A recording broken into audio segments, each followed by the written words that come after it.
It's funny, I'm actually working at the hospital directly across from our stadium. I mean, there's so many things in women's rugby that I never thought would happen or we would see. She didn't even speak English. She taught herself English to come over here and play. And sport means so much to the wider community, and that's partly why I love that.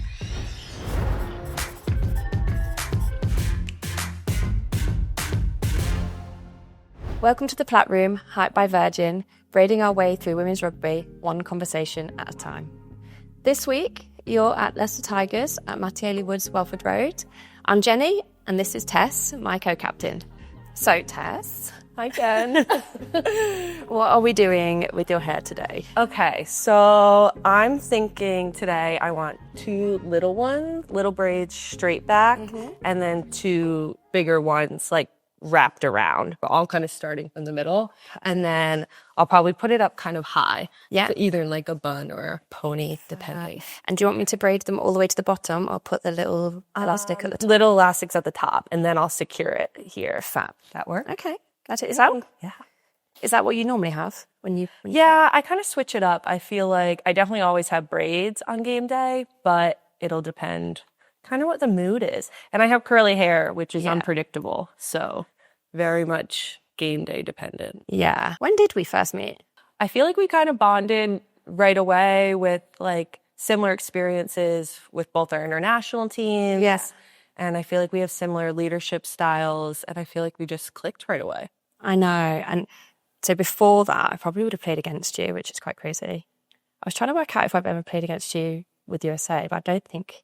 Really? So when did you get your first Scotland cap? Way back in like 2015. Okay, I had my first USA in 2016. Okay. So maybe way back when. You grew up in Leicester. You're a Leicester original. Yeah. How does it feel like playing for your home club that you grew up cheering for? It's honestly crazy. I've played rugby, for a long, long time, for all of my life, basically. And obviously I came to Leicester last year, and it's a club I've spent my whole childhood here, like in this stadium. I feel like I saw pictures of you on like little throwbacks of little Jen with Leicester Tigers gear in like the same spans. Honestly, like my parents sit in this stand that we're under just now in the changing rooms. My grandparents have. It is crazy. I just never thought. I mean, there's so many things in women's rugby that I never thought would happen or we would see. But yeah, to play for your hometown is really a dream. It's really cool. I have to, every time we play here, I really do try to soak it in and remind myself of how much this place means to me, but also my family, but also the city. It's the same with the football team in Leicester. Sport means so much to the wider community, and that's partly why I love that. We had gone to one Leicester City women's football game last season, and we had a blast. So I feel like we should go to another. Definitely. I know we keep saying it, but I really do feel like there's a new buzz in the changing rooms. Like, came the new year. Yeah. How do you feel about that? No, I would agree. It's really hard when things aren't necessarily going your way from a result point of view to try and, I guess, show people the steps forward that our program's making. There's obviously the on-field, but there's also the off-field as well. And I genuinely believe that the people we have in the environment are like committed to taking this program forward in the right way and in a way that is going to enable the program to grow and the players within it to grow and develop as well. People always ask me as a leader, how do I continue to like motivate when and inspire when there doesn't feel like there's much to grab onto? And honestly, it's like we keep talking about like stackable wins and small stackable wins and how can we just keep building week to week. And I feel like it's just the girls are so committed to that cause. Like, maybe we're not chasing a win every weekend, but maybe we're chasing like one more stat to be 1% higher, or a bonus point on the board, or a couple more dominant tackles. Like, we're really looking at like small picture. But then when we get those successes, I feel like it feels so good. And like people are so proud of themselves. So that's been really nice to see, and I think keeps us going a bit. And when that first win comes, it's going to be awesome. I know. And I can't wait to be a part of it. Who do you think will go the most wild? I feel like it's going to be someone you don't expect. I feel like Annika, yes, maybe our our other scrum half. She's French and she's quiet, but she's feisty. And honestly, I could see her winning like a game-winning try and just going crazy after it. She's amazing. She's amazing. We'll manifest that. There's not a lot of French players in the PWR, and she took like a huge leap of faith. Like she's never left home before.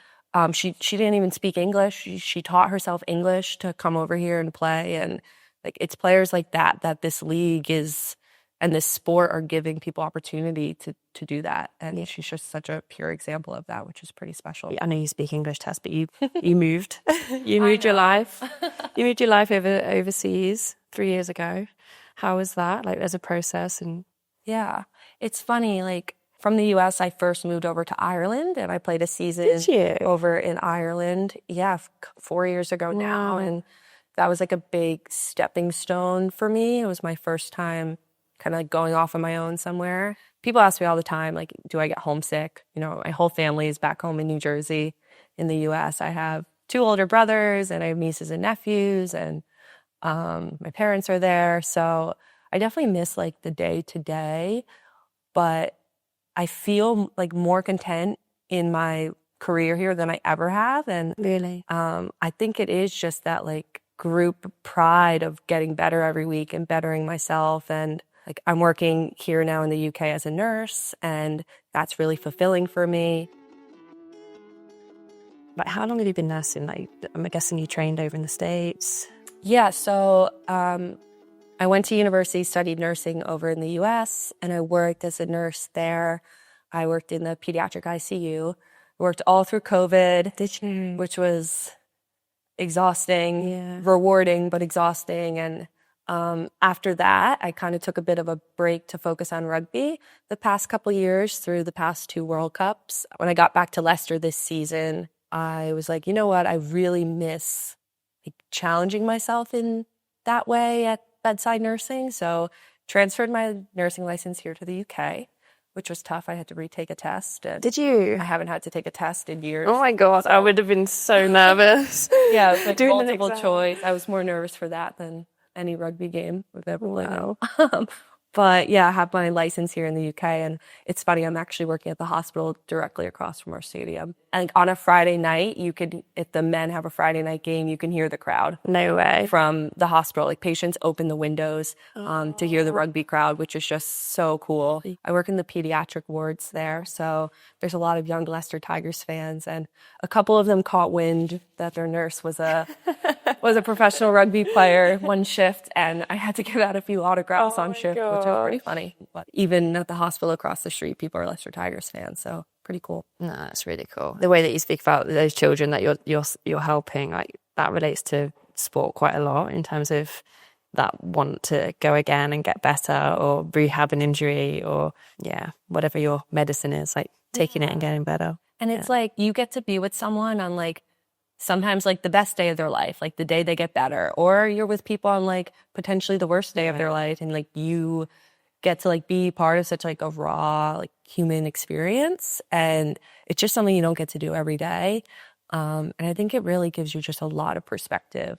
It helps me put less weight on rugby, which is sometimes important for me. And it also reminds me like best is yet to come on everything, you know, like tough result on the weekend, like Monday morning's still going to roll around, and there's still going to be another big event coming or another big game coming. So Jenny, we have so many young girls and boys come to our Leicester Tigers games and come around our club, and obviously they look up to players like yourself. Is there any advice you would give to them if they wanted to play for the Leicester Tigers one day, or even captain the team one day? Yeah, captaincy is a funny one. I think everybody will lead differently. Like it's such a hard thing. I would never, kind of the way one person leads to another is totally different. It's definitely something I'm still working on and have kind of, I guess, developed over time in the game. But yeah, I think just understanding the people around you, connecting to those around you, and you can't be everything to everyone, and that's impossible. And you can't kind of carry the load of a whole team. I think sharing some of those challenges is important, but like connecting with those around you, if people know that you care about them and people know that you have their best interests at heart, and that they can come to you if they have a challenge. And even if you don't have the answer, you'll help them find it. I think that's a really good place to start. Do you want to tie it up? Yeah, you have my scrunchie. Yes. Got my Leicester Tiger scrunchie. Let's see. There you go. I think it's good. I need a mirror. You maybe need to scoop your sides back. Do you want me to do that? Yeah, you want to do it? I've got a little brush. Okay, there you go. Not that I'm a perfectionist. No, not at all. Okay. There you go. I'm excited. Ooh, I love it. That's a good reaction. It looks great. Oh, so good. You like it? Top. So good. There you are. If you need to see. Perfect.